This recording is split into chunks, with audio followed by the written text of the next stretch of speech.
Hi everyone, welcome back to my channel. Today I'm going to be making a rhubarb and custard cake. To make this cake, first you need to prepare your rhubarb stems. This is fresh rhubarb that I've just picked from the garden. It's fairly young, so I don't really need to peel it, but if it's older rhubarb, or if you want to, you can just peel off the rhubarb like that, just so that it's not tough. Once your rhubarb has been washed and peeled, if you like, just cut the rhubarb into pieces about 1 inch or so. I'm just putting those into a heavy based pan. I don't want to completely cook my rhubarb at this stage, but I do just want to help to start it along. So I'm going to add to the rhubarb a level tablespoon of granulated sugar, and I'm also going to add a drop of water. That's just to help get it started. I always add a handful of dried apricots to my rhubarb. That's something that my grandmother always used to do, and my mum does, and they just add a really lovely mellow honeyed sweetness to the rhubarb, as well as a little bit of textural difference. So I've got this pan on over a low heat, and I'm going to cook this a little bit until it starts to break down. In my cake batter, I've got 125 grams of caster sugar. To that, I'm going to add 2 eggs, and I'm going to whisk those together until light and frothy. You can use an electric whisk for this if you prefer.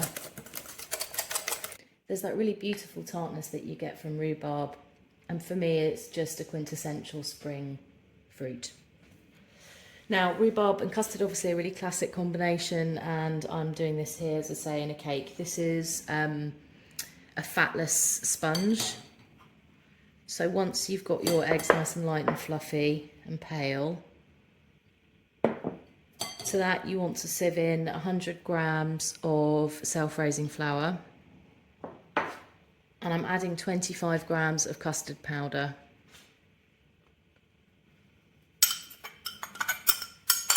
This is just good old Bird's custard powder from a tin. So you want to sieve that in, and particularly with the custard powder can get a bit lumpy, so you just want to make sure that you've sieved all of that in well.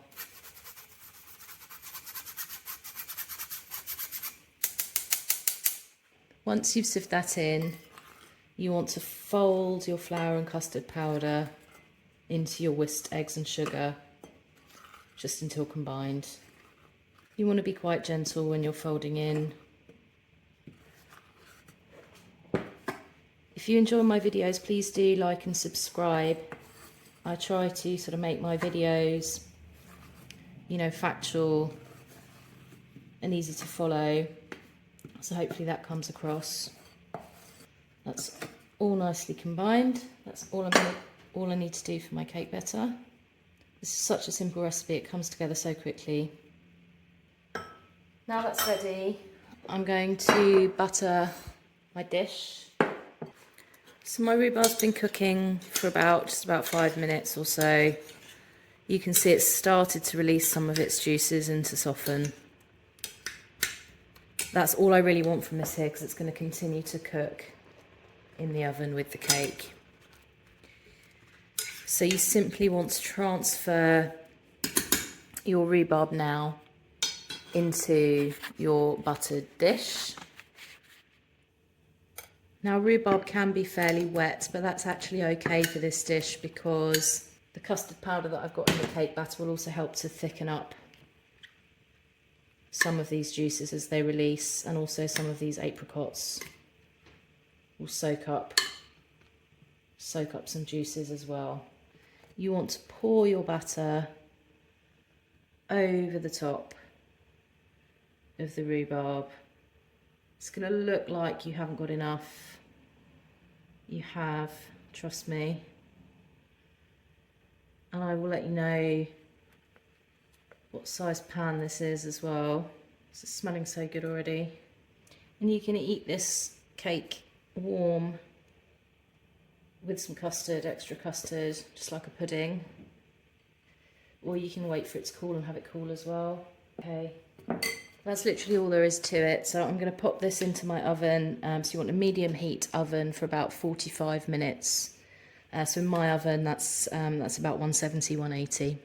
My cake's had 45 minutes in the oven now, and you can see that the top is golden and it's got a nice crisp top to it. Insert a skewer to check if it's done. It should come out clean and you shouldn't feel any resistance from the rhubarb. So I'm happy this is done. I'm just going to leave it to cool here now in the tin. My cake's been cooling a little now, so I'm just going to try a slice. As with all things, the first slice is always the hardest to get out. Look at that. So you can see I've got gloriously light and fluffy sponge and that beautiful stewed rhubarb at the bottom. Just perfect with some additional custard or on its own.